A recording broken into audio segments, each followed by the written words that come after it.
Sesungguhnya harta, dinar, dirham, uang di mana-mana selalu bikin hebat orang yang memilikinya. Coba lihat, orang yang punya duit sama yang enggak punya duit, jangan gaya hidupnya, gaya jalannya aja lain.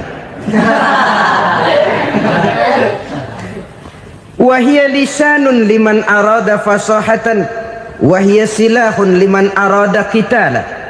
Uang adalah senjata yang paling ampuh bagi orang yang mau pergi.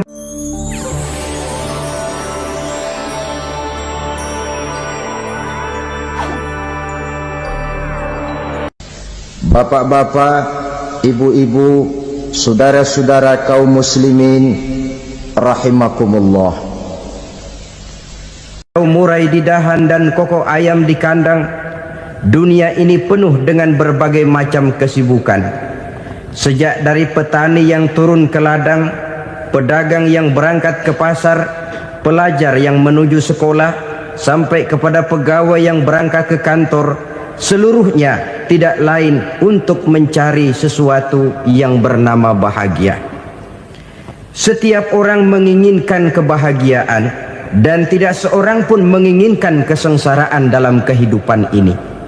Namun nyatanya tidak setiap orang yang ingin bahagia mengetahui jalan yang harus ditempuhnya untuk sampai kepada kebahagiaan itu.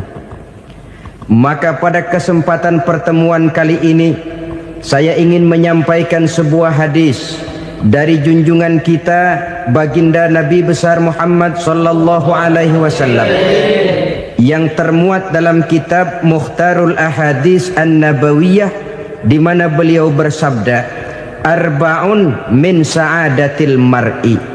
Ada 4 perkara yang merupakan tanda dari orang bahagia.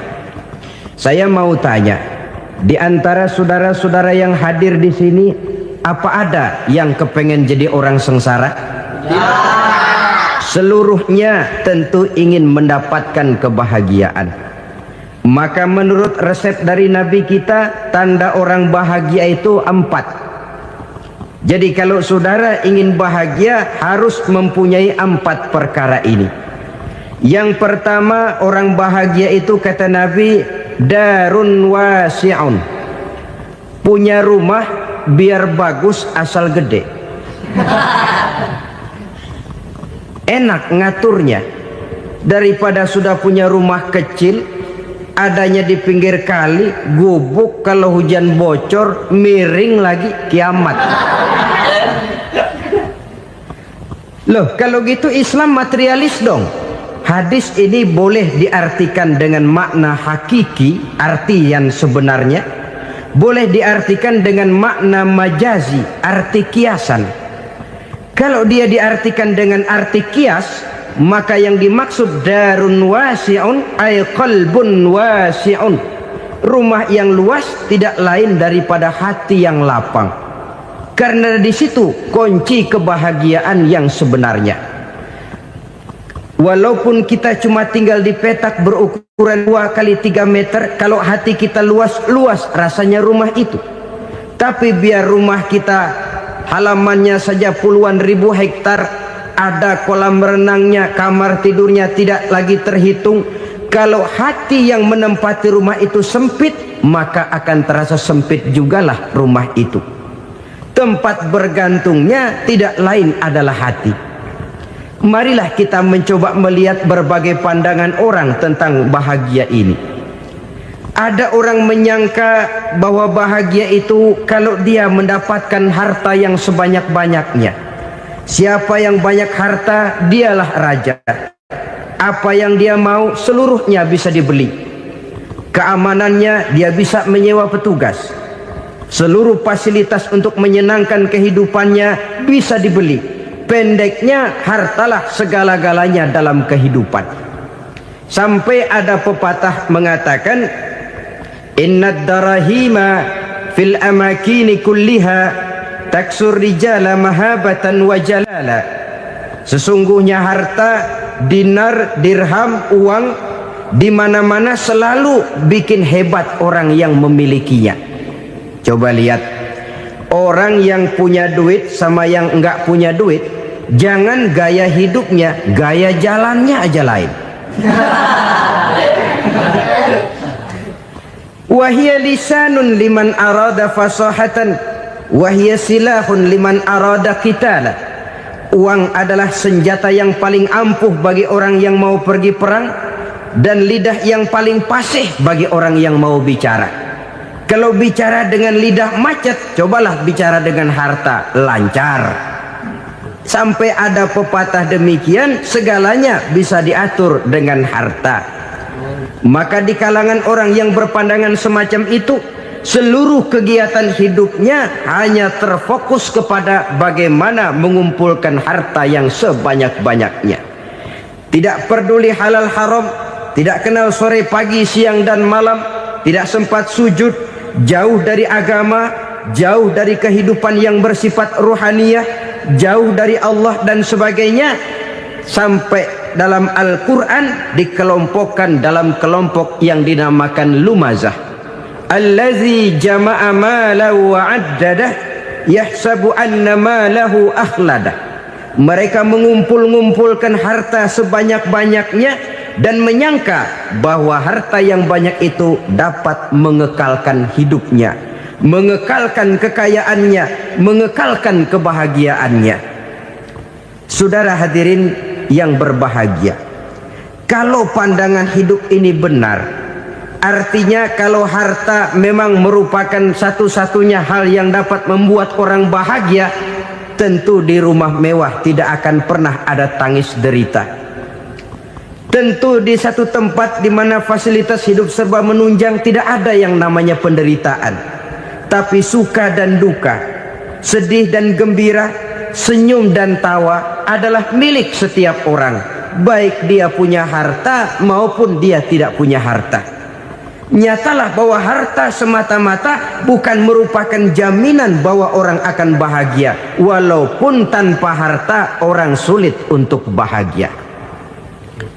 Saya mau cerita, ada orang super kaya, namanya Aristotle Onesimus, raja tanker Yunani. Dia punya kapal tanker saja konon sampai 11 banyaknya. Punya perusahaan penerbangan yang disebut Olympic Airlines.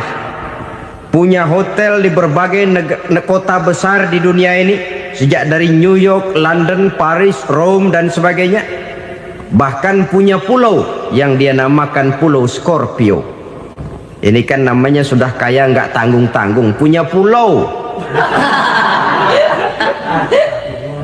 Nah, dia punya 2 orang anak, yang satu laki-laki namanya Alexander, yang satu perempuan namanya Maria Onesimus. Seluruh harapannya tertumpah kepada anak lakinya Alexander ini, yang akan meneruskan usahanya, meneruskan kekayaannya, meneruskan dinastinya. Apa yang terjadi? Ternyata anak yang dia harapkan yang bernama Alexander ini mati muda dalam kecelakaan pada waktu dia olahraga. Apa olahraganya? Namanya olahraga anak orang kaya, golongan jet set. Olahraganya olahraga pesawat terbang. Jatuh, ya nggak kapungut, habis mati. Tinggal satu anak perempuannya, Maria Onesimus. Tapi anak perempuan ini juga malah urakan. Terakhir dia pacaran, bahkan kemudian kawin sama orang Rusia. Rupanya Aristotle Onesimus ini broken. Kekayaannya yang berlimpah ruah, perusahaannya yang begitu banyak, siapa yang akan meneruskan? Siapa yang akan menggantikan? Sampai kemudian dia mengurung diri di Pulau Scorpio dan mati di sana secara mengenaskan. Seorang multi jutawan, seorang yang super kaya, mati menyendiri di pulau sepi. Ibarat kata pepatah, anak ayam mati di lumbung. Bukan kekurangan makanan, keurugan makanan. Begitu kehidupan Aristotle Onesimus. Dan banyak orang-orang yang sudah demikian kaya sampai dibingungkan oleh kekayaannya sendiri. Telusurilah kehidupan David Rockefeller misalnya, Henry Ford misalnya, Adnan Khashoggi misalnya. multi jutawan yang kadang-kadang dibuat keder oleh kekayaannya sendiri. Pantas ketika Imam Ali ditawarkan orang, "Ya Ali, kalau kepadamu disuruh pilih ilmu atau harta, kau pilih mana?" Ya jelas pilih ilmu dong. Kenapa? Pertama, ilmu kalau kita berikan kepada orang lain tambah. Tapi harta kalau kita berikan kepada orang lain kurang. Saudara punya uang 10.000, dibagi orang 5.000, jelas uang saudara berkurang. Tapi saudara punya ilmu diberikan kepada orang lain bisa, saudara pun makin mantap. Tidak lantas jadi bodoh karena ngajarin orang. Saudara bisa Fatihah lalu mengajarkan orang Fatihah, orang bisa, saudara pun makin hafal. Tidak lantas setelah diajarin orang ilmunya hilang. Begitu datang dia minta orang, "Tolong ajarin saya Fatihah," udah habis, nggak ada.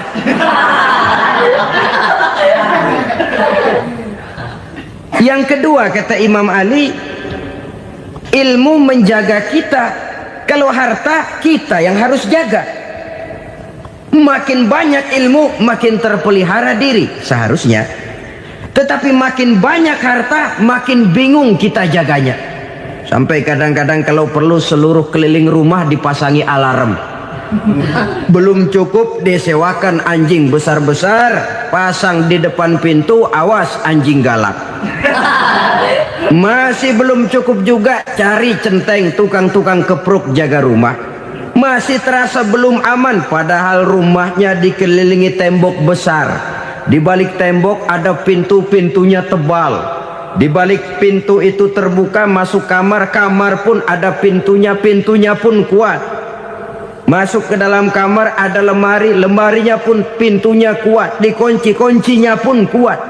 Tapi terhadap seluruhnya yang timbul cuma sekedar was-was saja. Kesimpulannya sekali lagi, tanpa harta orang memang sulit untuk bahagia.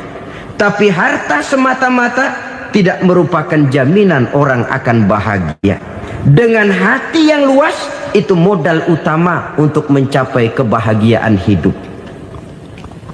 Orang yang hatinya luas, saudara-saudara, punya hati yang lapang, melihat kenyataan hidup ini, dia bersyukur senantiasa kepada Allah. Lantas tidak timbul hasud dan iri hatinya. Oleh karena itu, jiwanya selalu lapang. Kalau tidak, cupik hati namanya. Dangkal pandangan, tidak senang melihat orang lain dapat nikmat, dan itu sering dijadikan contoh.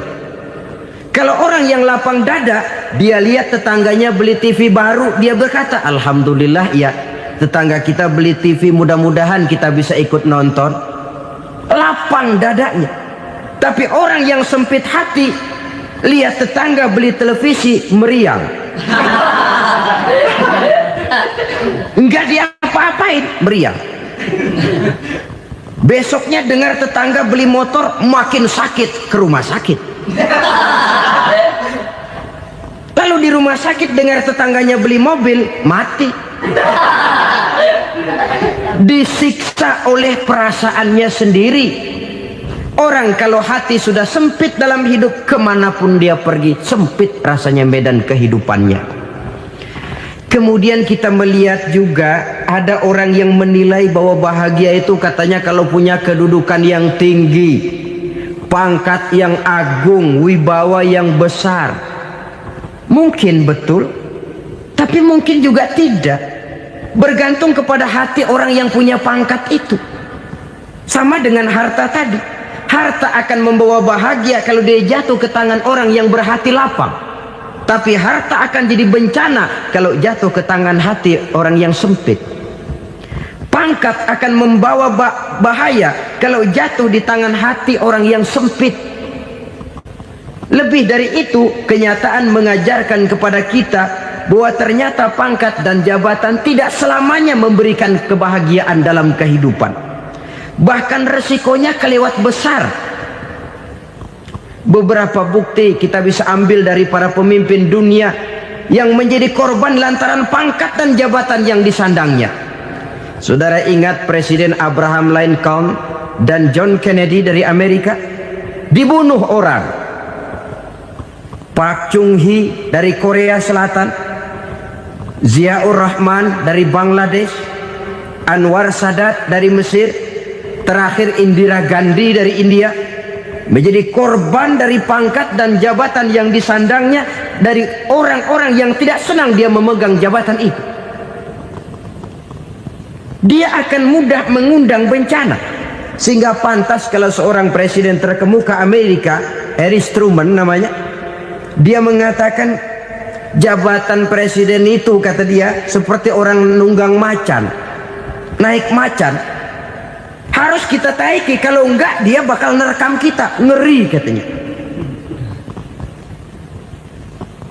Adapun orang yang hatinya lapang, kalau dia menerima pangkat dan jabatan, dianggapnya itu satu kesempatan untuk berbuat baik. Tapi orang yang berhati sempit, menerima pangkat dan jabatan, bukan kadang-kadang menerima, malah berusaha setengah mati mencapai dengan segala cara. Kalau perlu jilat atas, jilat atas. Jadi golongan sumuhun dawu. Jadi kelompok kulon nuwun, yes sir, yang kerjanya cuma oke bos. Kalau perlu jilat atas, jilat atas. Kalau perlu injak yang bawah, injak yang bawah. Perlu sikut kiri kanan, sikut kiri kanan. Yang penting pangkat dapat, jabatan dapat. Orang yang semacam ini, kalau sudah mempunyai pangkat dan jabatan, biasanya dia tidak menganggap itu sebagai amanah, tidak menganggap sebagai kesempatan berbuat baik, tapi malah kesempatan untuk memperturutkan hawa nafsunya yang dilatar belakangi oleh kesempitan hatinya tadi. Apalagi kalau orang memperoleh pangkat karena banyak mengeluarkan uang, seakan-akan pangkat dan jabatan itu sekarang macam proyek, pakai tender. Siapa yang berani bayar segini naik, nggak berani minggir. Padahal logikanya, kalau orang mencapai satu jabatan karena banyak mengeluarkan uang, hampir bisa dipastikan bahwa setelah jabatan itu dia pegang, langkah pertama yang akan dilakukannya ialah berusaha bagaimana uang yang dia keluarkan supaya kembali. Ya paling kurang pulang modal dulu dong. Soal mikirin rakyat soal nanti, tapi ini modal harus pulang. Itu celakanya kalau orang memperoleh pangkat dan jabatan cuma karena banyak mengeluarkan uang. Jarang orang yang mempunyai keyakinan dan pandangan bahwa pangkat dan jabatan merupakan amanah. Jadi sekali lagi, pangkat dan jabatan mungkin saja membawa kebahagiaan kalau jatuh ke tangan orang yang berhati lapang, tapi bisa jadi bencana kalau dia jatuh ke tangan orang yang mempunyai hati yang sempit. Dan lagi-lagi stresnya hati yang lapang. Lalu sebagian orang, saudara, ada yang berpandangan katanya bahagia itu kalau jadi orang terkenal, mempunyai popularitas, menjadi idola di kalangan remaja, di kalangan orang tua, di segala lapisan masyarakat. Padahal makin populer orang, makin terikat dia. Ya kalau macam kita ini kan nggak punya nama, nggak populer, tengah malam buta mau nongkrong di warung Tegal aman. Tapi pangkat, jabatan, kedudukan, popularitas menyebabkan kita diikat dengan berbagai macam peraturan. Cuma mandi sama ke WC saja yang nggak dikawal.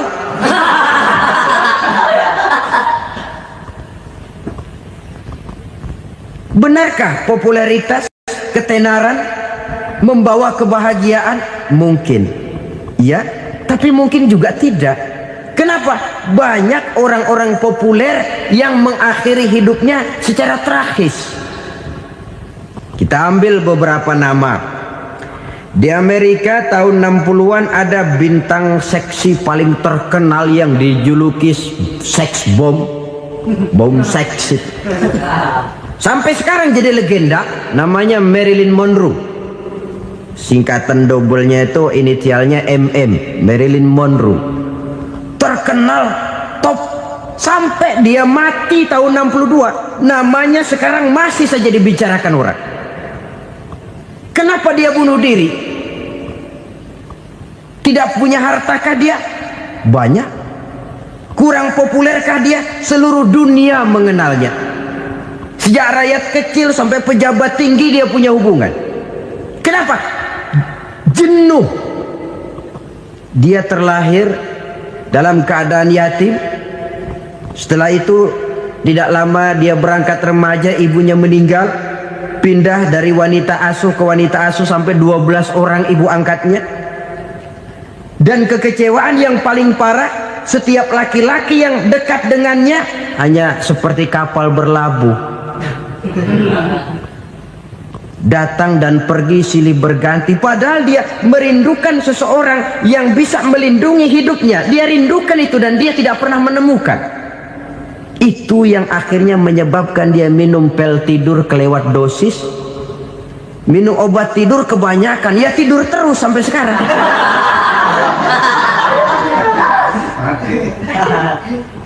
Dia mengakui, saya telah memiliki ketenaran, tapi saya tidak pernah hidup dalam ketenaran itu. Saya pandai main sandiwara, tapi saya ingin hidup dalam alam yang real sebagaimana umumnya orang. Itu yang dia rindukan. Menyusul jejak yang namanya Marilyn Monroe ini, Billie Holiday, saudara kenal tentu. Di rumah sakit dirawat. Dia juga minum obat overdosis, mati lagi. Jimi Hendrix minum obat tidur overdosis kelewat batas, mati lagi. Lalu yang menghanyutkan diri di danau, Janis Joplin dan Brian Jones. Ini orang-orang populer, orang-orang terkemuka yang mengakhiri hidup secara tragis. Bukan karena tidak terkenal, mungkin karena sudah saking terkenalnya. Contoh paling belakangan, Bruce Lee. Wah, ini tukang-tukang kepruk tentu kenal siapa dia. Sampai sekarang pun tabir kematiannya masih merupakan misteri. Dan yang masih hidup juga menunjukkan gejala yang aneh. Michael Jackson, rumahnya di Beverly Hills itu dijaga sedemikian rupa. Dan dia selalu curiga kepada setiap makanan. Harus steril, bersih dari segala macam kimia. Kemana dia pergi, itu tukang-tukang kepruk sudah selalu menjaga dan mengawal. Dan dia seakan takut menunjukkan mukanya yang asli. Hingga kalau tampil ke tengah di luar show, dia kadang memakai pakaian yang tidak menunjukkan dia yang sebenarnya. Takut dikenali orang. Ternyata popularitas sering jadi momok yang meracuni kehidupan manusia. Oleh karena itu, benarlah junjungan kita pada saat beliau mengajarkan orang akan bahagia kalau dia mempunyai hati yang lapang. Nah, sekarang masalahnya untuk mendapatkan hati yang lapang caranya bagaimana? Kita kembali kepada konsep Quran. Allah mengajarkan, ala inna bi dzikrillahi tatmainnul qulub. Ketahuilah bahwa dengan banyak mengingat Allah, hati akan tenang, jiwa akan lapang. Dengan kata lain, dekat dengan agama, merasakan kehadiran Allah dekat dalam hidup. Itu muara pertama untuk mencapai hati yang lapang. Ala inna bi dzikrillahi tatmainnul qulub. Jangan macam orang sekarang ingin mendapatkan ketenangan lalu tapak di puncak gunung, di gua-gua, di tempat sepi. Iyalah kalau nggak ada ular. Kalau tergigit ular berbisa, ketenangan belum, mati jelas itu. Islam positif untuk mendapatkan ketenangan. Ala inna bi dzikrillahi tatmainnul qulubi. Bahwa ketahuilah bahwa dengan banyak mengingat Allah, hati akan tenang, jiwa akan lapang, nuansa pikiran akan luas. Karena yang namanya bahagia ada dimanapun manusia berada. Di kampung ada bahagia, di kota ada bahagia, di ngarai, di lembah, di gunung, di hutan, di lautan, di angkasa luar. Dimanapun bahagia itu ada kalau kita bermodalkan hati yang lapang ini. Dan hati akan lapang kalau kita dekat dengan agama. Dekat dengan harta buat sementara hati mungkin tenang, tapi ketenangan yang relatif dan temporer. Apalagi orang tiap kali tambah harta, tiap kali tambah rencana, itu wajar.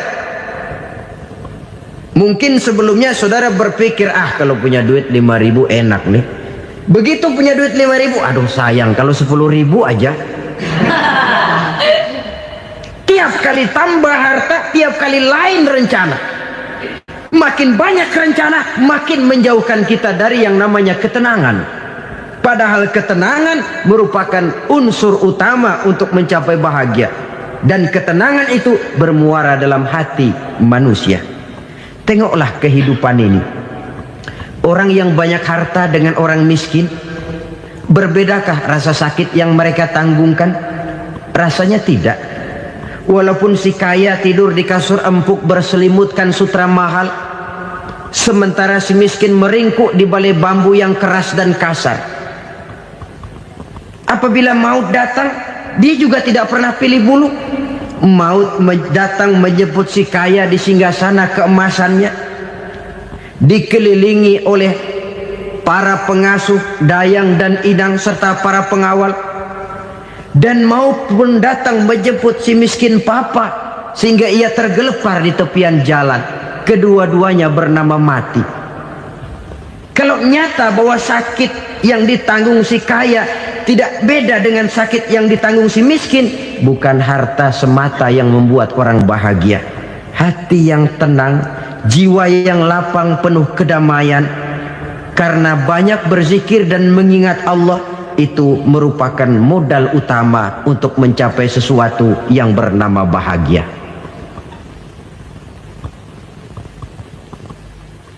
Saudara hadirin yang saya hormati, inilah yang pertama dari 4 ciri yang digambarkan oleh Nabi tentang tanda-tanda orang bahagia. Dan harus berangkat dari yang pertama ini, hati yang lapang. Ini yang harus kita miliki lebih dahulu. Baru nanti akan menyusul kepada poin yang ketiga, kedua, dan selanjutnya. Sebab kalau hati sudah terisi dengan jiwa yang lapang, seluruh persoalan insya Allah akan bisa kita atasi dengan sebagaimana mestinya. Yang kedua sekarang, tanda orang bahagia menurut baginda Nabi, markabun syariah. Orang bahagia itu, kata beliau, punya kendaraan biar cepat asal lancar.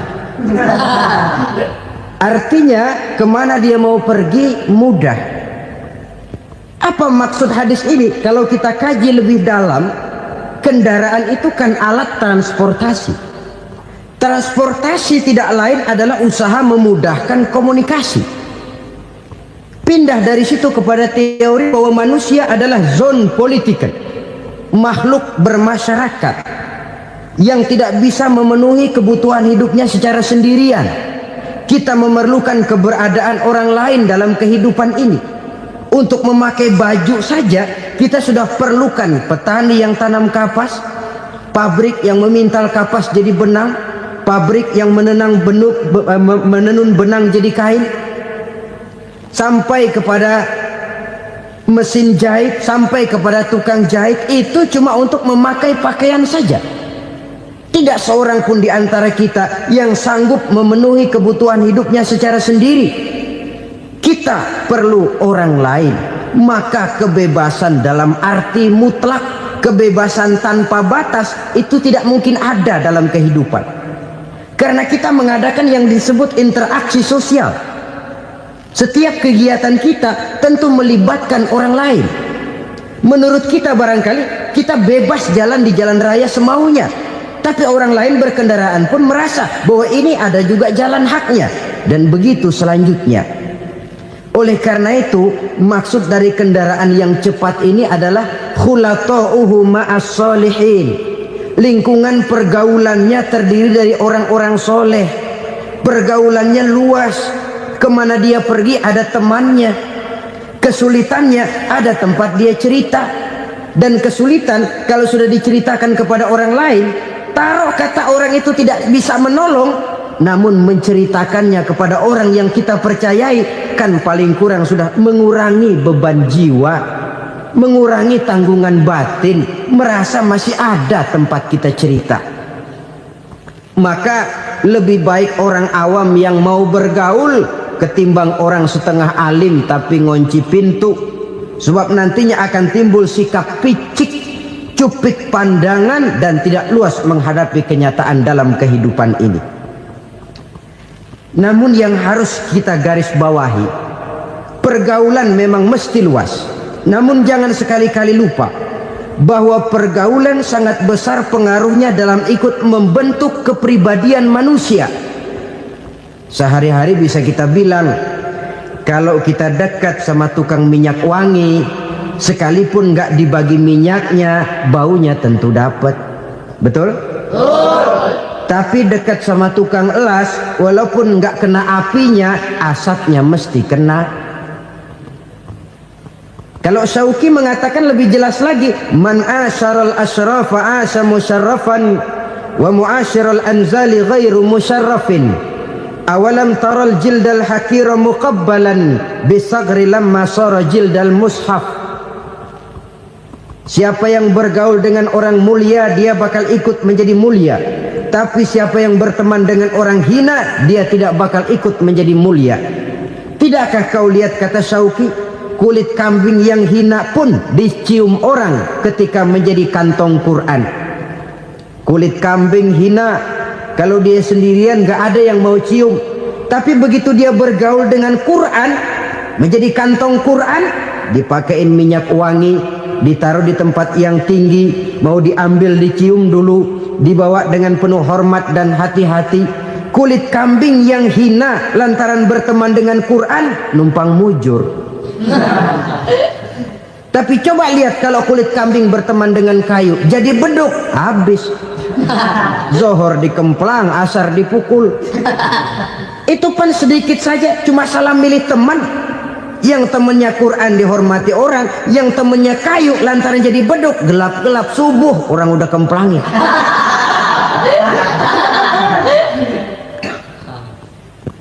Maka terutama kepada adik-adik remaja yang masih mencari identitas diri, yang ibarat kaset masih kaset kosong, mudah diisi oleh apapun, pandai-pandailah memilih teman dalam bergaul. Karena banyak orang yang tadinya baik-baik, ketika terseret dalam pergaulan dengan orang yang tidak baik, kebaikannya menjadi lentur dan luntur.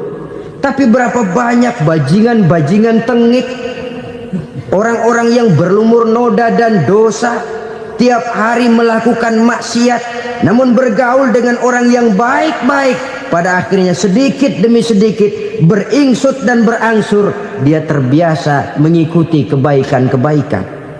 Saya tekankan ini kepada remaja karena mereka masih mencari identitas diri.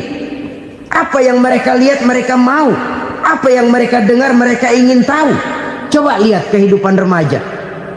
Pulang nonton film Rambo, pengen jadi Rambo, gagah, maunya belekai melulu. Pulang nonton film Superman, pengen bisa terbang. Pulang nonton India, nyanyi melulu. Wajar, mereka masih mencari identitas diri. Saya ini sebenarnya siapa? Lingkungan, pergaulan akan membentuk itu. Karena itu pandai-pandailah bergaul, karena ia sangat besar pengaruhnya dalam ikut membentuk kepribadian manusia. Apalagi sifat yang jelek lebih cepat menularnya ketimbang sifat yang baik. Sifat yang baik, watak yang soleh itu lambat sekali untuk menular. Tapi yang tidak baik, kan prosesnya mah kalau remaja biasanya mula-mula dengar. Karena dengar lalu pengen tahu. Karena pengen tahu lalu ngeliatin. Begitu ngeliatin kan pengen nyobain. Setelah nyobain ketagihan. Nah, ini prosesnya. Yang namanya ganja, morfin, narkotik, awalnya kan begitu. Mula-mula dengar, katanya kalau sudah fly to the sky, sudah melayang ke langit, katanya disitulah puncak kebahagiaan. Mulanya cuma dengar. Karena dengar pengen tahu. Karena pengen tahu lalu ngeliat, kumpul sama orang yang suka ngeganja. Setelah ngeliat, Lah pengen ngerasain. Begitu ngerasain enak juga, ketagihan. Kalau sudah ketagihan jadi penyakit kronis, bisa merembet kepada yang lain. Iya, kalau orang tuanya mampu untuk beli morfin, beli ganja. Kalau tidak kan pikirannya ngayap, jemuran siapa ya gue sabet. Timbullah perbuatan-perbuatan negatif yang bermula dari salah pergaulan. Apalagi buat adik-adik remaja yang tinggal di kota-kota besar, yang pengaruh budaya, pengaruh kesenian, pengaruh struktur kehidupan yang nampak makin individualistis, di mana persaingan tajam, tensi ekonomi tinggi, orang mudah mengalami stres. Pandai-pandailah dalam bergaul, sekali lagi, karena ia sangat besar pengaruhnya dalam ikut membentuk kepribadian manusia. Orang bahagia punya kendaraan yang cepat, artinya punya pergaulan yang luas, dan lingkungan pergaulannya terdiri dari orang-orang yang soleh. Kemana dia pergi ada teman, kesulitannya ada tempat dia cerita. Tapi kalau sudah menyendiri, hidup sendiri, kesulitan dipikiri sendiri, bisa mati belum waktunya. Tidak ada tempat berbagi rasa, tidak ada tempat bercerita, tidak ada tempat mengurangi beban dalam kehidupan.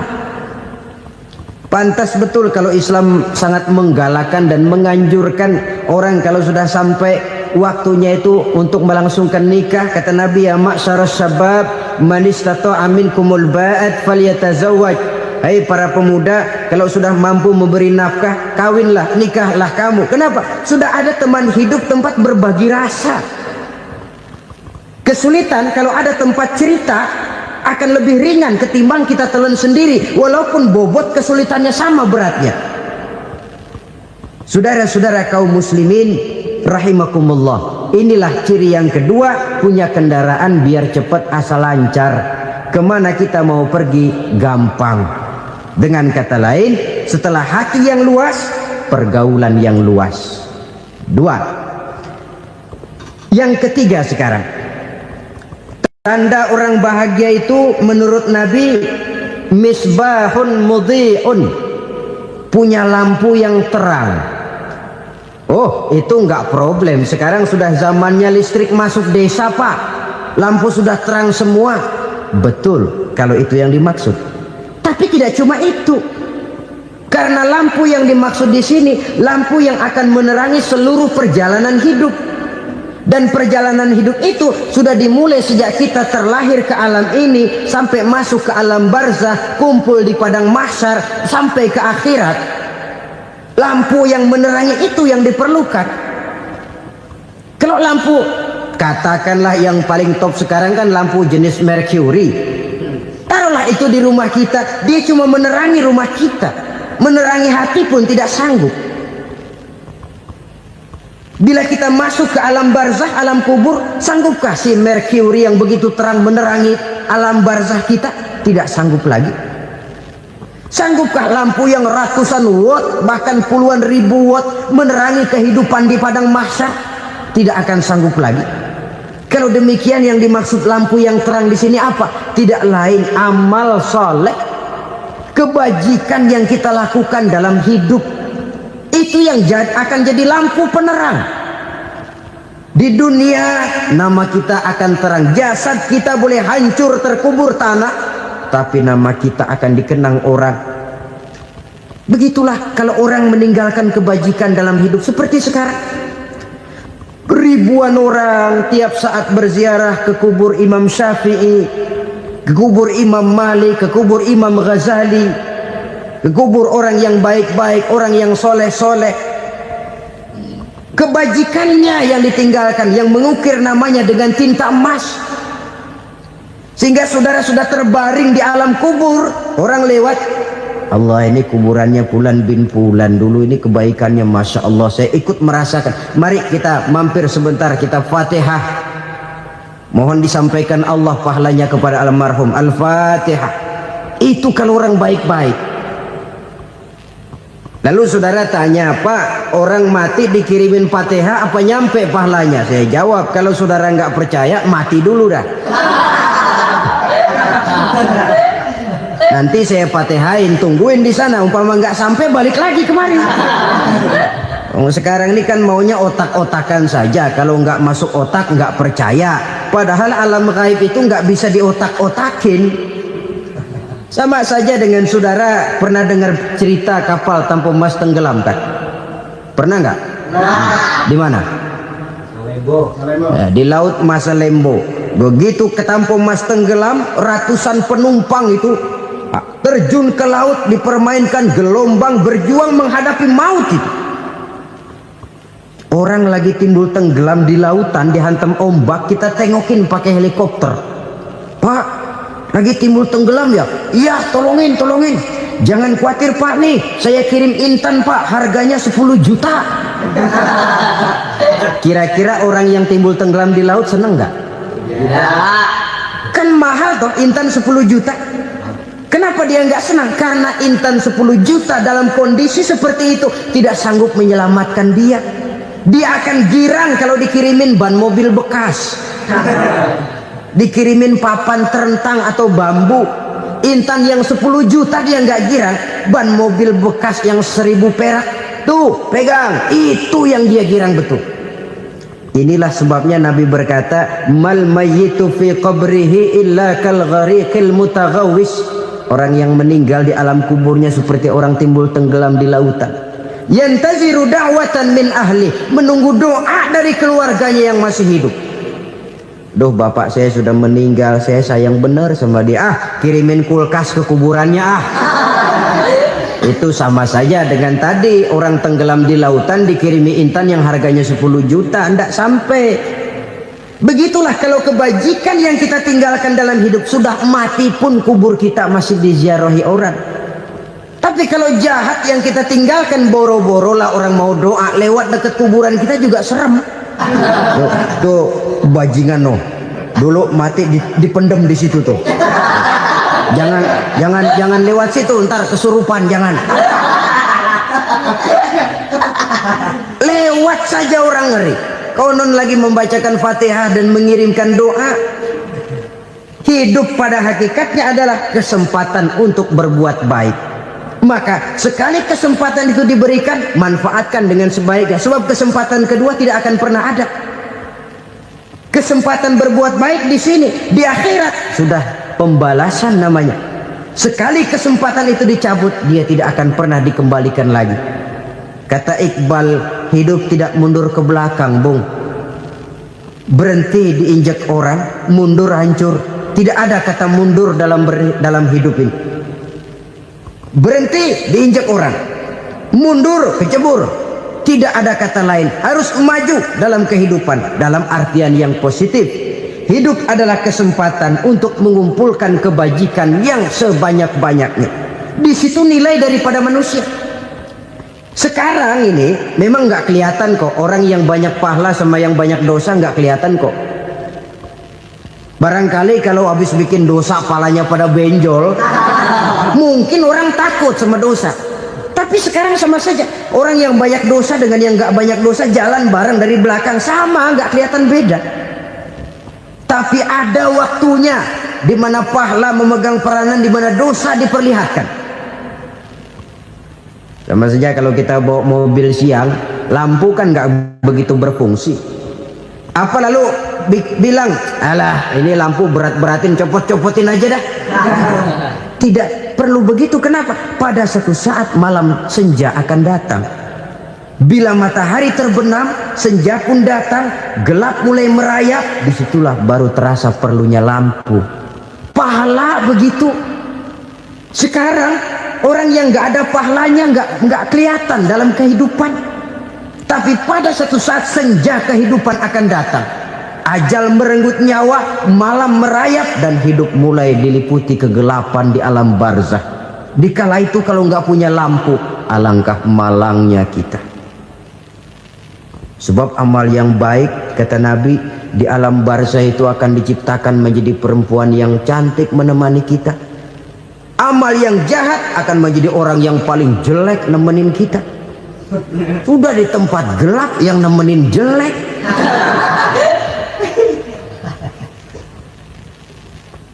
Kaum muslimin rahimakumullah.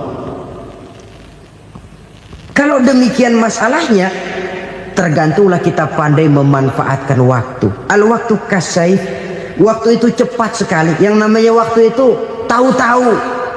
Tahu-tahu udah tahun 87. Tahu-tahu udah begitu. Tahu-tahu yang kemarin anak-anak sekarang udah pada punya anak. Tahu-tahu saja itu. Begitu cepat waktu berlalu. Kalau tidaklah pandai kita memanfaatkannya, akan rugi kita. Nabi bersabda, "Man kana yaumuhu khairun min amsihi fahuwa rabih." Barang siapa yang hari ini lebih baik daripada hari kemarin, itu orang untung. Hari ini lebih baik daripada kemarin. Bulan ini lebih baik dari bulan kemarin. Tahun ini lebih baik dari tahun kemarin. Itu orang yang beruntung. Tahun kemarin sembayangnya maghrib doang, sekarang udah tambah isya. Tahun kemarin cuman Idul Fitri aja ngancem bener, sekarang udah tambah Jumat, lalu tambah lagi maghrib, tambah lagi isya, dan selanjutnya. Hari ini lebih baik daripada kemarin, itu orang yang beruntung.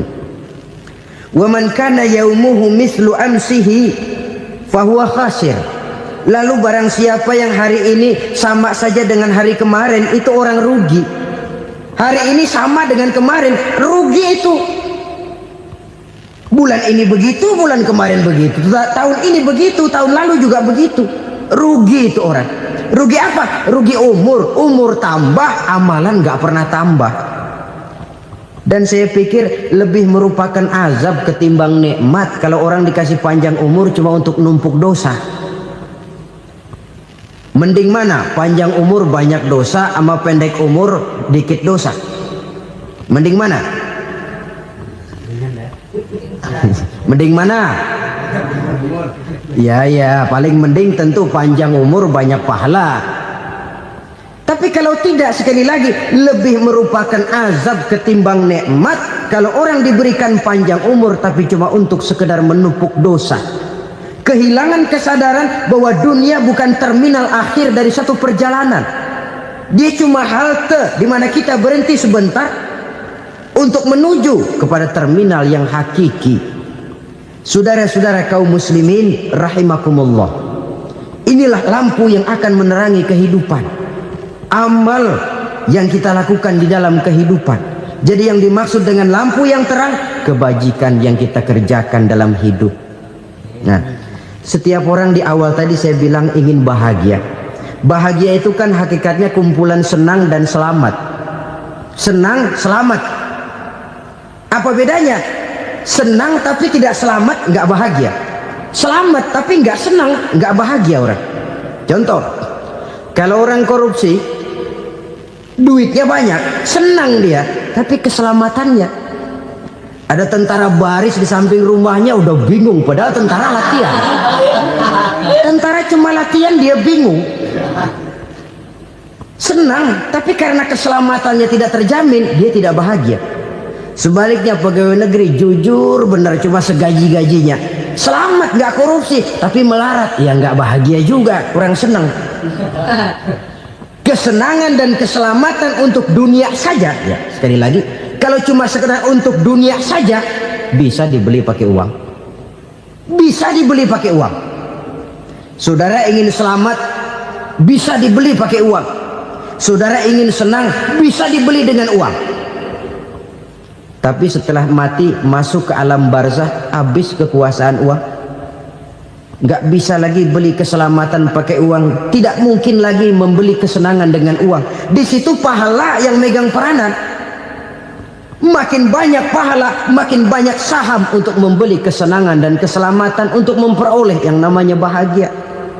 Dan jangan lupa loh, di alam barzah kita nggak sebentar, menunggu datangnya kiamat. Loh iya, kalau kita begitu dikuburin terus kiamat datang, untung.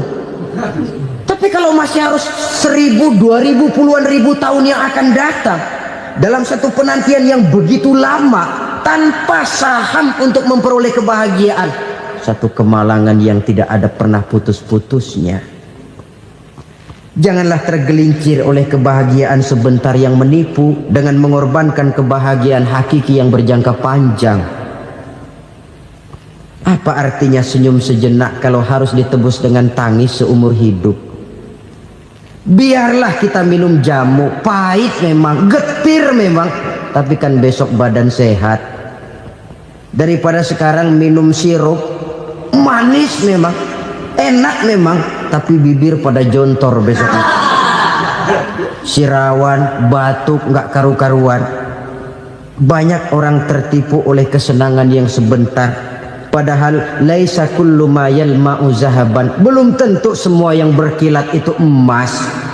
Belum tentu semua yang gemerlap itu intan. Karena itu marilah manfaatkan kesempatan yang diberikan Allah ini untuk mengumpulkan kebajikan yang sebanyak-banyaknya. Yang terakhir sekarang, yang keempat, tanda orang bahagia kata Nabi. Zaujatun salihah. Orang bahagia itu tanda yang keempat kata Nabi, punya istri biar cakep asal taat. Sudah surga itu sudah. Cakep taat. Istri kayak gitu, kalau belum mati jangan dikuburin dulu itu. Sudah cakep taat lagi. Tapi kadang-kadang enggak, udah jelek ngadat melulu. Apa yang mau dipilih? Sebab itu Quran mengatakan istri pakaian untuk suami, suami pakaian untuk istri. Kenapa suami istri diibaratkan pakaian? Alangkah tingginya gaya bahasa Quran ini. Suami istri teman hidup, hidup perjalanan panjang. Sejak kita dalam rahim sudah ada hidup kan di sini. Sampai ke alam dunia, masuk ke alam barzah, kumpul di padang mahsyar, sampai menuju akhirat, itu perjalanan hidup. Carilah istri atau suami teman hidup yang membawa manfaat tidak hanya kehidupan di dunia ini, sampai di alam barzah, sampai di padang mahsyar. Suaminya mungkin meninggal lebih dulu atau istrinya mungkin meninggal lebih dulu, tapi suami atau istri yang masih hidup berbuat kebajikan. Suami saya meninggal, ada hartanya, saya sedekahkan, niat pahala untuk almarhum suami saya. Ini teman hidup, tidak dibatasi dan tidak bisa dipisahkan oleh maut sekalipun. Zohirnya mungkin pisah, badannya mungkin pisah, tapi hatinya, jiwanya, kebersamaannya dalam menghadapi kehidupan. Karena itu saudara-saudara, bahasa Quran indah. Suami istri diibaratkan seperti pakaian. Apa fungsi pakaian? Pertama, pakaian jadi kebanggaan. Artinya suami harus menjadi kebanggaan istri, istri harus jadi kebanggaan suami. Yang kedua, pakaian itu kan fungsinya menutup aurat. Artinya sesama suami istri harus saling menjaga kekurangan masing-masing. Jangan malah sesama suami istri saling membongkar rahasia dan aibnya sendiri-sendiri. Istrinya diceritain jeleknya di mana-mana, atau suaminya dibongkar rahasianya di pasar umum. Itu sudah tidak lagi berfungsi sebagai pakaian. Kenapa semua ini diperlukan? Karena kita menyadari bangsa yang baik terdiri dari masyarakat yang baik. Masyarakat yang baik merupakan susunan dari warga yang baik. Warga yang baik adalah terdiri dari rumah tangga yang baik. Dan rumah tangga yang baik merupakan susunan dari pribadi yang baik. Dari situ langkah dimulai. Membangun satu bangsa yang baik diawali dengan membangun rumah tangga yang baik, dengan menciptakan pribadi-pribadi yang baik. Sehingga dari sini diharapkan berkembanglah nilai-nilai kebaikan. Orang akan bahagia mempunyai istri yang soleh. Kenapa? Tidak ada seorang suami bisa sukses jadi apapun dia, apapun profesinya. Dokter kah, kiai kah, mubalik kah, petani kah, pengusaha kah, pejabat tinggi kah. Tidak ada seorang suami yang bisa sukses tanpa peran serta istrinya. Walaupun memang peranan itu tidak begitu kelihatan, tapi sangat menentukan. Karena itu, saudara hadirin yang saya hormati, Islam sangat menghargai kaum wanita, memberikan kedudukan yang tinggi sepanjang tidak mematikan kodrat kewanitaannya. Nah, kalau sudah kesuksesan ini diawali dari rumah tangga, karier di masyarakat mudah untuk dikejar. Tapi keberantakan di rumah tangga merupakan kegagalan pertama di tempat lain. Selalu berusaha menyimpan sesuatu yang bisa membawa manfaat, baik untuk dirinya, untuk anak cucunya, maupun untuk keluarganya, untuk masa kini dan masa depannya. Kadang simpanan itu berbentuk uang, kadang berupa tanah, lain saat berbentuk pabrik, dan lain sebagainya. Sementara masa depan yang paling pasti adalah akhirat. Jika untuk masa depan dunia kita rela memeras keringat, membanting tulang, pergi pagi dan pulang petang, menyimpan uang, menyimpan tanah, menyimpan pabrik, pernahkah kita merenung jika satu saat kiamat datang, kita dibangkitkan dari kubur masing-masing, berdiri di padang mahsyar untuk mempertanggungjawabkan seluruh kegiatan hidup kita di dunia ini. Lalu kita akan menuju ke alam akhirat. Sudahkah kita mempunyai simpanan untuk akhirat kita? Pada pertemuan kali ini saya ingin menyampaikan sebuah hadis di mana Rasulullah sallallahu alaihi wasallam bersabda, "Arba'un min kanzil jannah." Simpanan sorga ada 4 macam. Yang pertama, ikhfa'us sadaqah, menyembunyikan sedekah. Saudara-saudara kaum muslimin, sebagaimana yang kita maklum bahwa Allah Subhanahu wa taala melebihkan sebagian rezeki dari kita terhadap yang lain. Ada yang kaya, ada yang setengah kaya, ada yang miskin, ada yang setengah miskin, dan selanjutnya. Ada yang gajinya kecil tapi penghasilannya gede. Ada yang penghasilannya gede tapi nggak punya gaji. Ada juga yang memang gajinya gede dan penghasilannya gede. Kelebihan rezeki merupakan sunnatullah dan tidak harus membuat kita merasa lebih dari yang lain. Bahkan sebaliknya, kelebihan itu harus membuat kita ringan tangan untuk menolong mereka yang memang memerlukan pertolongan. Kalau saudara diberikan ilmu, maka pertanyaan akhirat cuma satu: ilmumu kau amalkan untuk apa? Kalau saudara diberikan umur yang panjang, pengadilan akhirat juga bertanya satu: umurmu kau habiskan di mana? Tapi kalau saudara diberikan harta, pengadilan akhirat akan bertanya 2: hartamu kau dapat dari mana? Kau belanjakan kemana? Dari mananya ditanya dan kemananya juga ditanya. Oleh karena kita akan dimintakan pertanggungan jawab, maka amanah yang bernama harta ini harus kita gunakan dengan sebaik-baiknya. Ada penggunaan yang merupakan kewajiban, itu zakat namanya.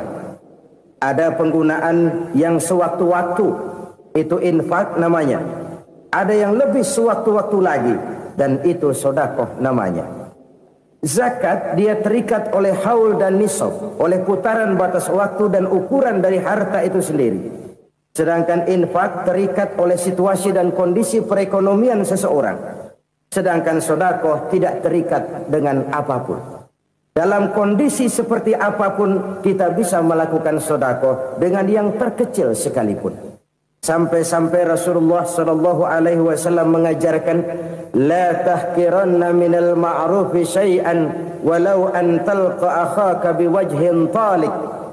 Atau ada hadis, tabassumuka fi wajhi akhika laka shadaqah.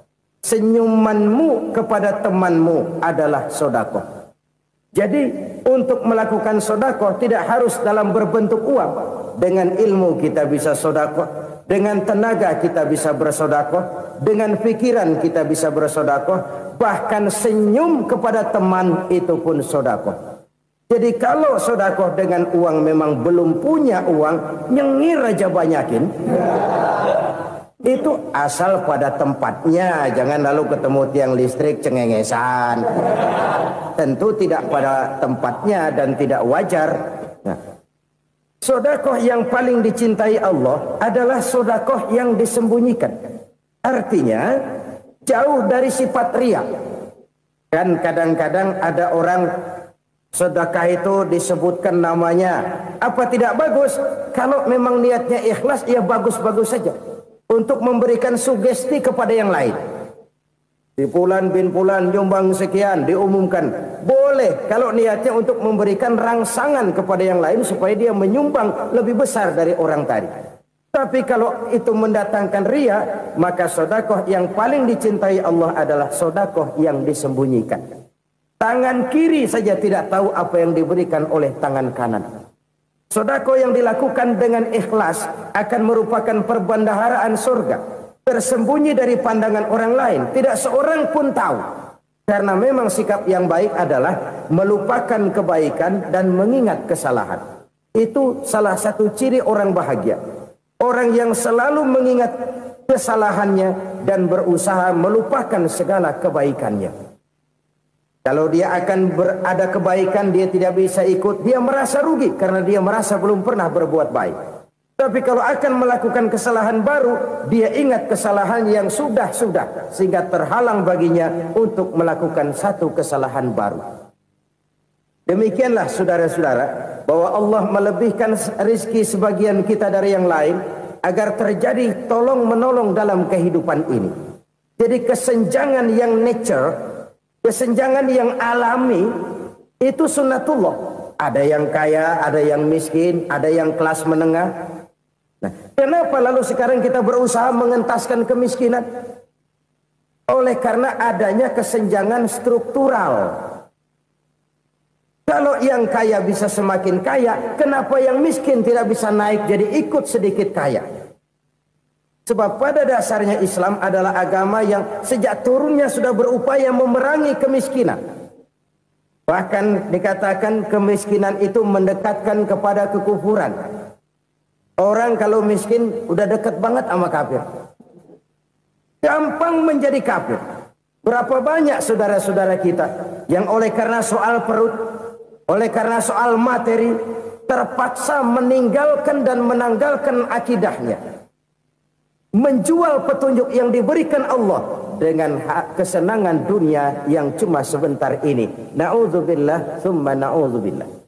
Jadi makin kita sembunyikan satu sedekah, semakin banyak perbendaharaan kita di surga. Sedekah yang paling dicintai Allah adalah sedekah yang disembunyikan. Malahan ada seorang sufi, dia punya kebiasaan kalau pergi sholat Jumat, dia bawa uang. Itu uang dia taruh di bawah tikar masjid. Dia niat sedekah kepada siapa saja yang nemuin itu duit. Maksudnya apa? Supaya yang nemuin nggak tahu siapa yang punya duit. Demikian dia saking ingin menyembunyikan sedekahnya. Karena sifat riya itu bisa memakan amal kita sendiri. Riya itu termasuk menyebut-nyebut kebaikan kita. Orang yang suka nepuk dada, sedikit-sedikit ngitungnya kalau nggak gua. Tuh kalau nggak gua tuh yang belas itu kalau nggak gua, iya kalau nggak lu kenapa emang? Orang yang suka menepuk jasad, tuh biasanya memang begitu saudara-saudara. Kalau perang lagi berkecamuk, orang nggak sempat ngaku jadi pahlawan. Tapi begitu perang selesai, yang kagak kenal bedil ngaku pahlawan, mas. Itu sesuatu yang biasa. Oleh karenanya, orang-orang yang ikhlas dalam bersedekah, disembunyikannya sedekah itu, Allah cinta betul. Malahan ada hadis memberikan jaminan, inna sedaqatal mar'il muslimi tazidu fil umri wa tadfa'u mitatas su'i. Sesungguhnya sedekahnya seorang mukmin tazidu fil umri, bisa menambah umur panjang, wa tadfa'u mitata su'i, dan menyelamatkan manusia dari mati secara su'ul khatimah. Jadi siapa yang kepengen panjang umur, banyaklah sedekah. Yang bosan hidup, pelit terus. Sedekah menambah panjang umur dan menyelamatkan manusia dari mati secara su'ul khatimah. Pak, katanya umur itu nggak bisa ditambah, nggak bisa dikurangin. Kapan? Kalau ajal sudah datang. Wa idza jaa ajaluhum la yastakhiruna sa'atan wa la yastaqdimun. Kalau ajal datang tidak bisa dimajukan, tidak bisa dimundurkan. Itu kalau ajal sudah datang. Tidak bisa lagi umur ditambah dikurangi, sudah datang. Tapi kalau belum datang, itu kan haknya Allah. Mau ditambah, mau dikurangi, hak prerogatif Allah. Sebagai pencipta manusia, Allah maha kuasa dan maha mampu. Sedekah ini menambah panjang umur dan menyelamatkan manusia dari mati secara su'ul khatimah. Itu orang mati kan sama ya, kondisinya mati, nggak nafas. Tapi hakikat mati kan lain-lain. Ada yang mati itu husnul khatimah, baik akhirnya. Misalnya lagi ngaji mati, lagi sholat mati, lagi sedekah mati. Ini yang dinamakan dengan husnul khatimah, baik di akhirnya. Sebaliknya ada yang su'ul khatimah, jelek di akhirnya. Ini yang jadi catatan akhir. Lagi nyekek botol, mampus. Lagi banting kartu, modar. Su'ul khatimah, jelek pada akhirnya. Sedekah menyelamatkan manusia dari mati secara su'ul khatimah. Dan kita semua kepengen mendapat husnul khatimah, jauh dari su'ul khatimah. Oleh sebab itu yang bisa menyelamatkan kita dari penyakit itu antara lain adalah sedekah yang disembunyikan, yang dikerjakan dengan ikhlas karena Allah, tidak karena kepengen dipuji orang, tidak karena ingin dikatakan orang pemurah. Sebab orang dermawan itu orang yang memberi tanpa harus diminta. Kalau masih harus diminta, ya belum dermawan namanya, masih harus diminta. Kalau nggak diminta ya tulus, lolos, polos. Saudara-saudara kaum muslimin rahimakumullah. Harta adalah amanat dan akan kita pertanggungjawabkan. Allah melebihkan rizki sebagian kita dari yang lain agar kita saling tolong menolong, bantu membantu. Nabi janjikan siapa yang meringankan beban saudaranya muslim di dunia, Allah akan meringankan bebannya di akhirat nanti. Sebuah jaminan dari baginda Nabi. Si orang yang kita bantu barangkali tidak bisa membalas, Allah yang akan membalas lewat jalan lain yang tidak pernah kita sangka-sangka. Ada orang tanya, Pak, ini ada orang nyumbang masjid sambil marah-marah, bagaimana? Saya bilang sumbangannya aja ambil, marahnya jangan. Marahnya jangan diambil, itu urusan dia. Saudara-saudara kaum muslimin rahimakumullah. Umat Islam ini kan umat yang punya potensi besar. Kadang kita merenung, kenapa kadang-kadang pembangunan masjid kok lambat sekali? Kalau hotel hari ini peletakan pertama, bulan depan peresmian. Supermarket hari ini peletakan batu pertama, minggu depan peresmian. Tapi kalau sudah yang namanya masjid, kadang-kadang peletakan batu pertama sekaligus jadi batu terakhir. 3 tahun, 4 tahun, campur nebar jalak di jalanan, duit dijaring kayak ikan sepat. Apa tidak ada orang Islam yang kaya? Banyak. Apa tidak ada pengusaha muslim yang jadi konglomerat? Ada. Lalu yang belum banyak itu yang komit terhadap nilai-nilai agamanya. Akhirnya kita jatuh jadi umat yang lemah. Belum ada pengusaha konglomerat muslim buka pabrik supermi cap beduk misalnya umpamanya atau pabrik kecap cap sorban supaya identitas keislamannya sedikit kelihatan. Kita jatuh jadi umat yang lemah karena potensi tidak terinventarisir dengan baik. Kita ini ibarat kompor yang cuma matengin nasi orang lain. Potensi kita dimanfaatkan oleh orang lain. Ukhuwah Islamiyah kita baru terbatas kepada silaturahmi. Ukhuwah di bidang ekonomi kita lemah, ukhuwah di bidang kebudayaan kita lemah, apalagi ukhuwah di bidang politik kita lebih rapuh lagi. Padahal ukhuwah itu adalah totalitas kehidupan manusia, menyangkut ipolek sosbud, memerlukan nilai-nilai ukhuwah. Jadi oleh karena itu mari kita menyadari di dalam harta kita, walaupun kita yang cari pergi pagi pulang sore peras keringat banting tulang, di sana ada harta anak yatim, di sana ada hak masjid, di sana ada hak pesantren, di sana ada hak jihad. Berbahagialah seseorang apabila dia oleh Allah dijadikan keran. Keran itu menyimpan air, tapi tidak untuk dirinya, tapi disalurkannya kepada mereka yang memang memerlukannya. Saudara-saudara kaum muslimin rahimakumullah, ini yang pertama. Jadi perbendaharaan surga adalah menyembunyikan sedekah. Orang lain nggak tahu, kita pun nggak pernah ngitung-ngitung. Kita anggap lewat begitu saja, padahal itu deposit akhirat. Satu. Yang kedua, perbendaharaan surga itu apa? Wa kitmanul musibah, menyembunyikan kesulitan. Kadang orang takut menghadapi kesulitan, tapi makin kita merenung, hidup ini kan sebenarnya urusan. Takut sama urusan ya jangan hidup. Tandanya orang hidup itu kalau punya urusan. Urusan melupakan problem, problem sering menimbulkan kesulitan. Kesulitan bukan untuk ditakuti, tapi untuk diatasi dan dicarikan jalan keluarnya. Siapa sih orangnya yang nggak pernah sulit-sulit? Makin tinggi status sosialnya, makin gede urusannya. Makin tinggi kualitas imannya, makin berat tingkat kesulitannya. Cuma memang yang namanya enak itu seperti pelangi.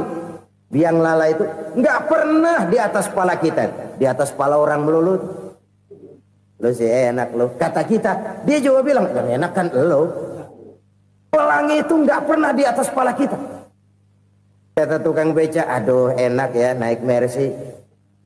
Kata tukang beca, apa yang di dalam mobil Mercy? Aduh enak bener tukang beca, di jok ngeringkuk ngorok pulas bener.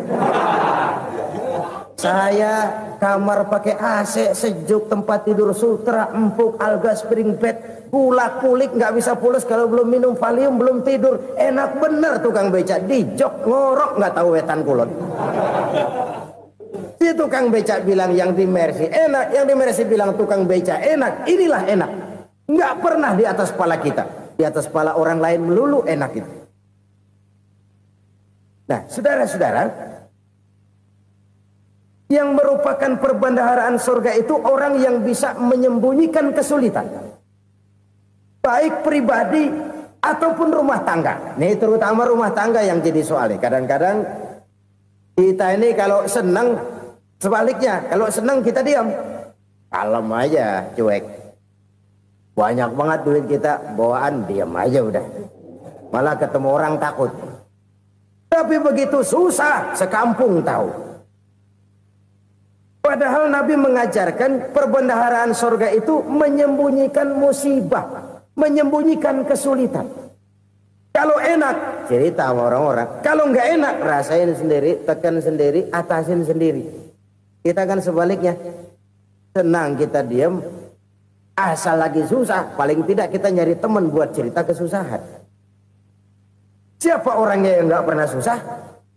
Cuma soalnya bagaimana kita mengatasi kesusahan itu sendiri. Begitu juga misalnya kalau orang sudah berumah tangga, itu orang tuanya harus menjadi tempat dia cerita yang enak-enak saja.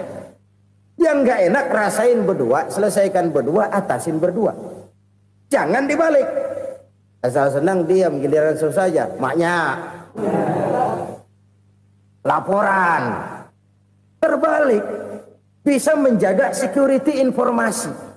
Maka nama bayam keluar diam, malah seluitan. Enak amat lo makan daging ayam.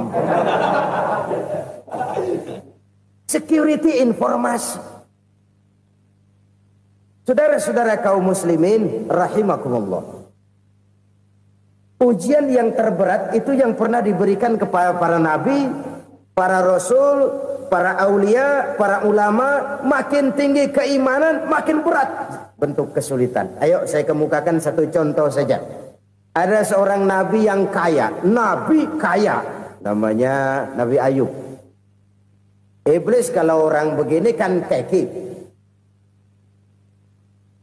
ibadahnya rajin, kaya. Nih yang kayak begini susah digodain. Kalau ibadahnya rajin, miskin, kali bisa disogok. Sini imannya mantap, ibadahnya rajin, kaya, nabi lagi. Oh, tapi namanya iblis nggak kurang akal. Laporan, Tuhan, kenapa Les? Ya ini bahasa saya, bahasa Qurannya sih nggak gitu. Itu hambamu yang namanya Ayub, dia rajin ibadah cuma karena dikasih kaya aja. Coba kasih miskin dia, berhenti dia sembahyang. Ah, kamu bisa aja. Saya tahu Ayub itu hambaku yang ikhlas. Saya buktiin Tuhan, silahkan. Dibuktiin lah, iblis turun ke alamin. Yang mula-mula dia lakukan, dia rusak sawah ladang Nabi Ayub. Dia binasakan binatang ternak Nabi Ayub. Sehingga dalam waktu singkat, jatuhlah Nabi Ayub dari orang paling kaya jadi orang paling miskin.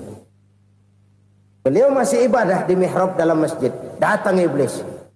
Saudara Ayub, ya. Lagi ngapain? Ibadah. Nyembah Allah, nyembah Allah. Oh, percuma. Kenapa? Tuhan yang ente sembah nih, dia udah bikin miskin ente. Sawah ladang ente hancur lebur, binatang ternak binasa. Sekarang ente jadi orang paling miskin.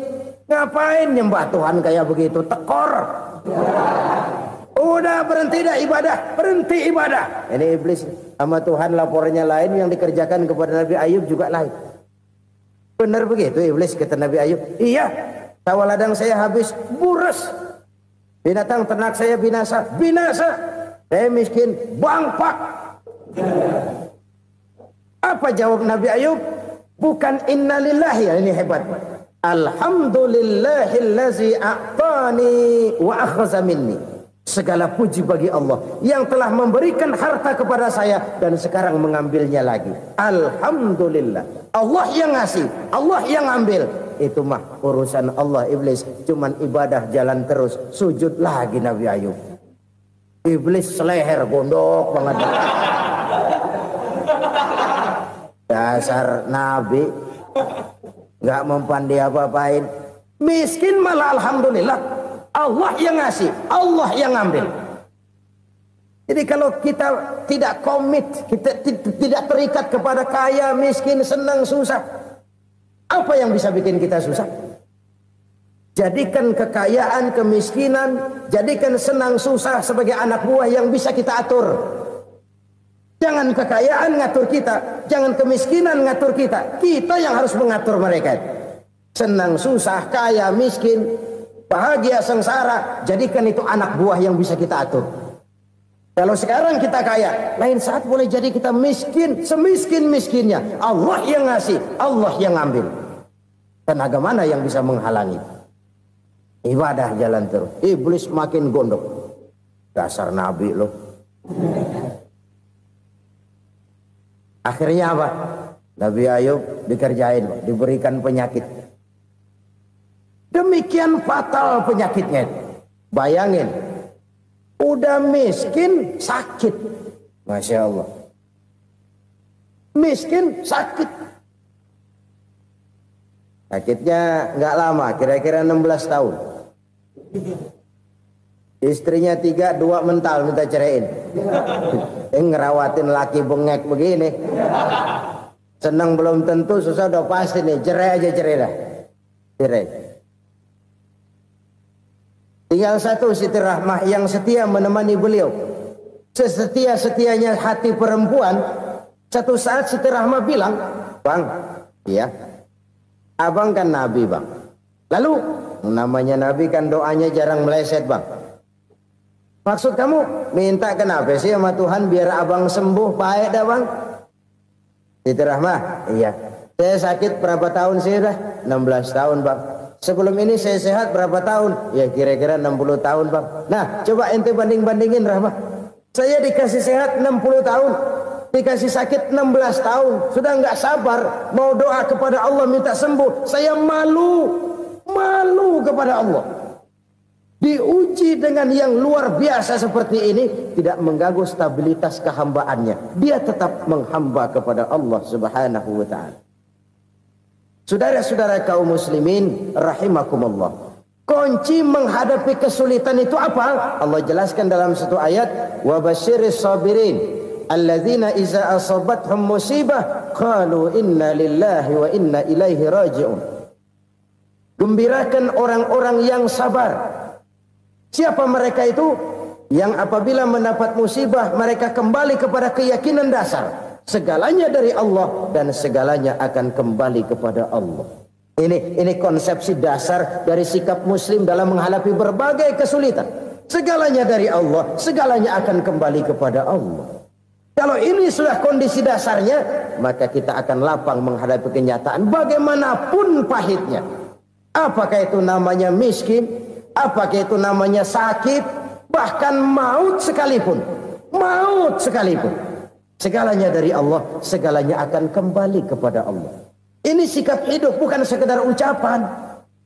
Kita kadang-kadang menjadikannya sebagai ucapan.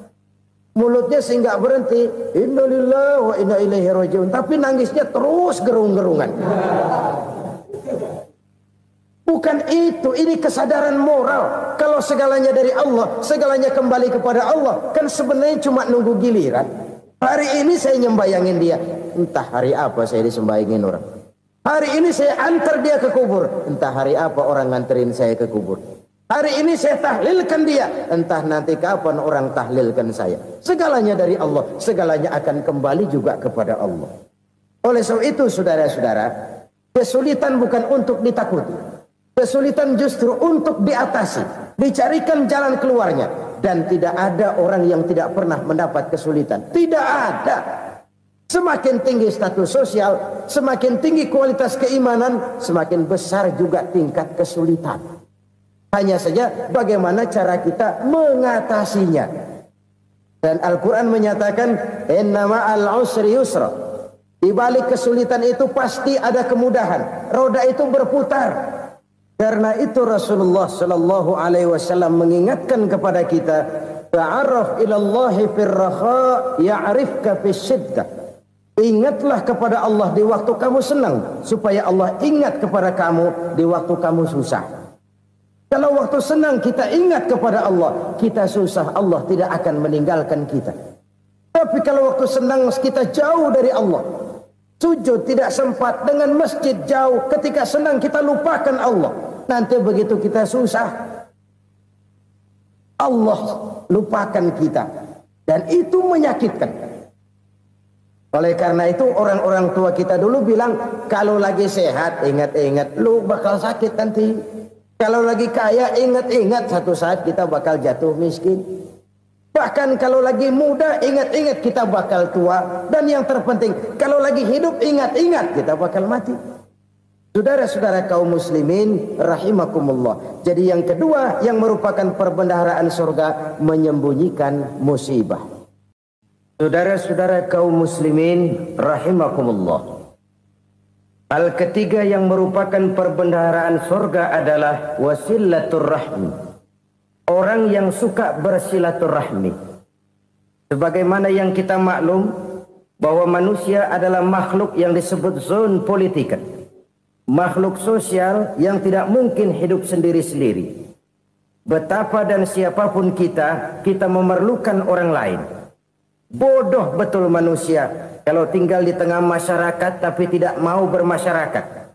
Merasa hebat sendiri, pinter sendiri, gagah sendiri, kaya sendiri. Mungkin kalau mati juga ngubur sendiri. Jangankan kita di sini, di sorga saja Nabi Adam waktu sendirian bengong melulu, mondar mandir. Allah tegur dalam sepi dam. Jadi ini kalau bahasa saya, iya Tuhan sepi ini nggak ada coret-corekan pisan ini. Diciptakan Siti Hawa baru anteng Nabi Adam. Itu di sorga. Cobalah. Umpamanya saudara tinggal di Jakarta nih. Kayak bener. Apaan aja di Jakarta punya saudara dah. Jembatan Semanggi ambil. Monas, Buntel bawa pulang. Hotel-hotel ambil semua. Cuman tinggal di Jakarta sendirian. Apa enaknya? Betapa dan siapapun kita perlu orang lain. Tidak ada seorang pun yang bisa memenuhi kebutuhan hidupnya secara sendiri-sendiri. Nah, Islam telah menyelamatkan manusia dari ras diskriminasi. Mengikat manusia dengan persaudaraan yang berlandaskan kepada akidah. Karena itu dianjurkan bersilaturahmi. Bahkan Nabi menyatakan, Man arada ayyubsata lahu fi rizkihi wa yunsa'a fi atharihi falyasil rahimah. Siapa yang kepengen diluaskan rezekinya dan dipanjangkan usianya, banyaklah ia bersilaturahmi. Siapa yang kepengen dimudahkan rezekinya, hendaknya ia banyak bersilaturahmi. Kalau banyak teman, kesulitan kan paling tidak ada tempat cerita. Udah susah, sendirian kita pikirin diri, nggak ada tempat tukar pikiran. Cepet banget sama bengek. Dilawan sendiri. Nah, secara makro kita bisa berkata, tidak mungkin ada kemenangan kalau tidak ada kekuatan. Tidak ada kekuatan kalau tidak ada kesatuan dan persatuan. Tidak mungkin ada kesatuan dan persatuan tanpa semangat silaturahmi. Kalau umat Islam mau menang, dia harus kuat. Kalau umat Islam mau kuat, dia harus bersatu. Kalau umat Islam mau bersatu, dia harus membudayakan silaturahmi ini. Bahkan sampai-sampai kata Nabi, kalau bisa cari nilai tambah. Apa? Silman qata'ak. Bersilaturahmilah kau kepada orang yang marah denganmu. Masya Allah, indahnya ajaran agama kita. Orang yang marah pun kepada kita, kata Nabi, kalau bisa bersilaturahmilah kepadanya. Kepada orang yang marah itu. Di situ nilai tambah. Cuman jujur nih hadis, ngucapinnya gampang, ngamalinnya yang berat banget. Orang marah sama kita disuruh silaturahmi, ada apa malu? Lu marah, ada gue marahan lagi. Tunggu pikirin. Saudara-saudara kaum muslimin rahimakumullah. Tapi ini yang diajarkan, bahkan ini yang dicontohkan oleh baginda Rasul. Bagaimana begitu mudah, misalnya satu saat Abu Jahal ini ngatur strategi bagaimana bikin Muhammad celaka. Dia gali lubang di depan tempat tidurnya. Dia tutupin daun korma. Terus dia panggil seseorang, ke sini. Kasih tahu Muhammad, pamannya sakit keras, minta ditengokin. Berangkat orang ini ke sana. Muhammad, labbaik. Pamanmu sakit keras, dia minta ditengokin. Baik, saya akan datang menjenguk beliau. Berangkatlah Nabi ke rumah Abu Jahal tanpa prasangka apapun. Abu Jahal udah pasang setil, selimut 3 rangkap setengah dipakai, persis kayak orang meriang. Tapi sembari ngintip dari balik selimut, begitu Muhammad buka pintu, nah masuk perangkap nih. Muhammad jalan menuju tempat pembaringan. Makin lama makin dekat, makin lama makin dekat, makin dekat ke lubang yang dipasang oleh Abu Jahal itu. Dalam hati Abu Jahal, terus dah jatuh, mampus dah lo ini. Mampus lo hari ini nih. Apa yang terjadi? Malaikat Jibril datang. Muhammad, pamanmu cuma pura-pura sakit. Di depan tempat tidurnya ada lubang perangkap supaya kamu jatuh ke situ. Sudah, kamu pulang. Balik kanan Nabi. Sudah hampir jatuh ke lubang, balik kanan, pulang. Bayangin kecewanya Abu Jahal. Muhammad dikit lagi. Enggak paman, saya pulang aja.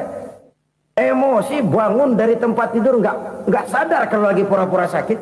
Lompat ngejar Nabi, dia lupa dengan lubang yang dia gali. Usrak, nyemplung sendiri ke dalam lubang.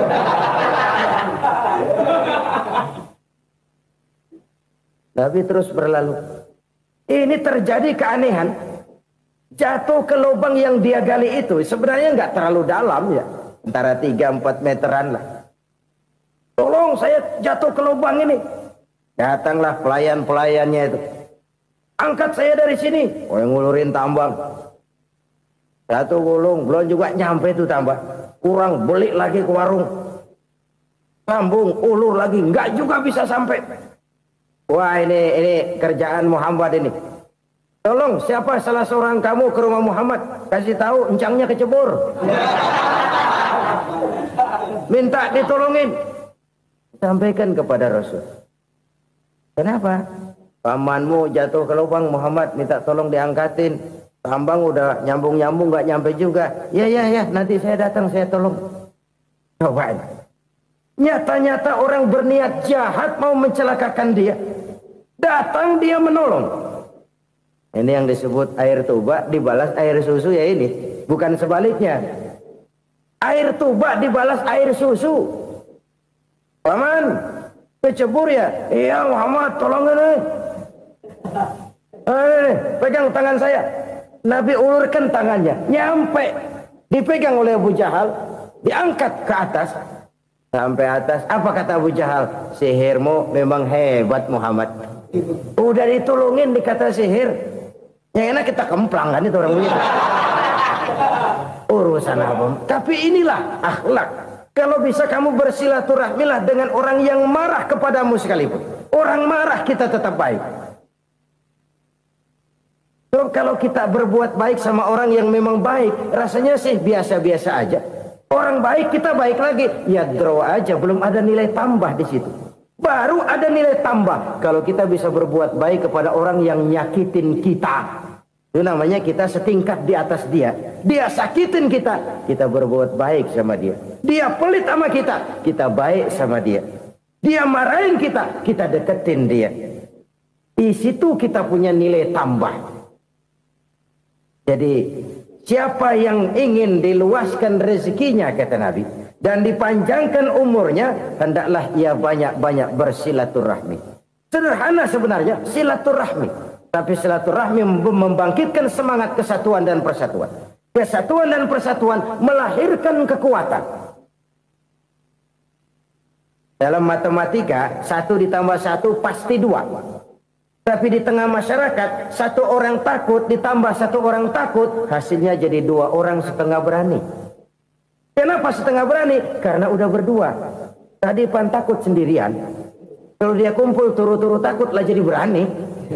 Kita yang lemah, kita yang tidak berdaya, kita yang miskin, kalau mau kompak bersatu, apa yang nggak bisa kita kerjain? Apalagi tinggal di kota besar, pilihan cuma 2, bertahan atau minggir. Bertahan atau minggir. Untuk bisa bertahan harus mampu bersaing. Untuk mampu bersaing harus punya keahlian. Keahlian harus ditunjang dengan pendidikan. Ditambah oleh kekompakan sebagai umat. Udah miskin mencar mulu, orang injek kita. Orang nggak pandang urusan apa yang malu. Oleh karena itu silaturahmi pada hakikatnya merupakan roh dari ukhuwah yang diajarkan oleh agama kita. Bagaimana Islam menyelamatkan masyarakat manusia dari ras diskriminasi, mengikat manusia, dan tidak ada persaudaraan yang lebih indah selain persaudaraan yang diikat dengan nilai-nilai akidah. Sepanjang orang di jalan Allah, itulah saudara kita. Keluar dia dari jalan Allah, selesailah persaudaraan sampai di situ. Karena itu, kalau ingin menyimpan sesuatu di surga, banyaklah bersilaturahmi. Datang ke rumah ini, datang ke rumah itu, dan lain sebagainya. Itu simpanan kita di akhirat nanti. Ini yang ketiga. Saudara-saudara, yang keempat, perbendaharaan surga itu apa? Wa qawlu la hawla wa la quwwata illa billah. Ucapan la haula wa la quwwata illa billah. Ibadah kan ada yang berat, modalnya besar. Bangun masjid berat, modalnya besar. Bangun rumah sakit berat, modalnya besar. Ada ibadah yang berat tapi modalnya ringan. Misalnya puasa. Puasa itu berat, mengendalikan nafsu. Kalau sekedar nggak makan nggak minum sih enteng, mengendalikan nafsu itu jihad terbesar. Tapi kan modalnya ringan, cuma niat saja. Ini ibadah berat, modalnya ringan. Ada ibadah yang ringan, modalnya juga enteng. Seperti termasuk ucapan la haula wa la quwwata illa billah. tanpa sadar. La haula wala quwata illa billah. Nyelengin tuh di surga. Nyelengin, kita nggak terasa. Nyelengin simpenan akhirat. La haula wala quwata illa billah. Nyimpan lagi. Kaget. La haula wala quwata illa billah. Nyimpan lagi. Banyak simpenan. Walaupun sebenarnya yang dimaksud di sini adalah kesadaran batin. Bahwa tidak ada daya dan kekuatan kecuali Allah. Itu intinya. Kita memulai pekerjaan disunahkan baca bismillah, kan begitu? Apa itu? Kesadaran moral bahwa ini saya bisa kerjakan. Saya kerjakan ini dengan menyebut nama Allah. Kenapa? Kalau Allah tidak memberikan daya dan kekuatan, mana mampu saya kerjakan ini. Maka saya kerjakan ini dengan menyebut nama Allah. Bismillah. Kesadaran moral. Manusia hanya wajib berusaha, tapi nggak pernah wajib berhasil. Banyak hal-hal yang kalau kita renungkan secara rasio nggak mungkin, tapi jadi kenyataan. La haula wala quwata illa billah. Tidak ada daya dan kekuatan kecuali bagi Allah semata-mata. Kesadaran moral akan kelemahan dan keterbatasan makhluk bernama manusia. Kadang kita kagum dengan otak, tapi kita sering lupa sama yang bikin otak. Padahal bagaimanapun hebatnya otak, yang bikin otak pasti lebih hebat dari otak. Nggak percaya, silahkan otak-otakan. Inilah kecenderungan. Kita kagum dengan pesawat-pesawat mutakhir, bukan main besi gede banget terbang itu. Alangkah hebatnya. Lalu apa yang bikin otak tidak lebih hebat dari itu semua? Kita puji laut. Apa yang bikin laut tidak lebih hebat dari laut itu? La haula wa la quwata illa billah. Tidak ada daya dan kekuatan kecuali Allah. Apa yang bisa kita lakukan kalau tidak karena daya dan kemampuan yang diberikan oleh Allah kepada kita? Lahirlah sikap tawadu, rendah hati, tidak melonjak menjadi angkuh dan sombong, sadar akan kelemahan dan keterbatasan diri. Sebagai makhluk yang diciptakan oleh Allah Subhanahu wa ta'ala. Jadi satu sisi ini ucapan yang berpahala, la haula, jadi wiridan. Pada sisi lain ini kesadaran moral, sikap mental, kesadaran batin bahwa yang punya daya dan kekuatan itu cuma Allah. Kita nggak pantas untuk sombong, sebab sombong itu pakaiannya Allah. Kita nggak sedang pakai pakaian Allah, kegedean. Dan makin kita renungi, makin terbentur. Apa sih yang bisa kita sombongin? Kita mau sombong apa? Kaya? Pintar? Itu kan semua relatif. Di atas langit masih ada langit lagi. Jadi oleh karenanya, marilah kita menyadari. Manusia hanya wajib berusaha, tapi tidak pernah wajib berhasil. Yang berusaha saja tidak wajib berhasil, apalagi yang tidak berusaha. Islam bukan agama orang pemalas yang selesai sholat lalu endelohom, nggelenggem ayem-ayem. Tapi Islam bukan agama orang sombong yang setelah berusaha lalu tidak memerlukan Allah. Kita bisa saja bikin proyeksi, tahun sekian kita bakal panen besar menurut perhitungan otak. Tapi ada kejadian lain. Apa? Tikus ngambek.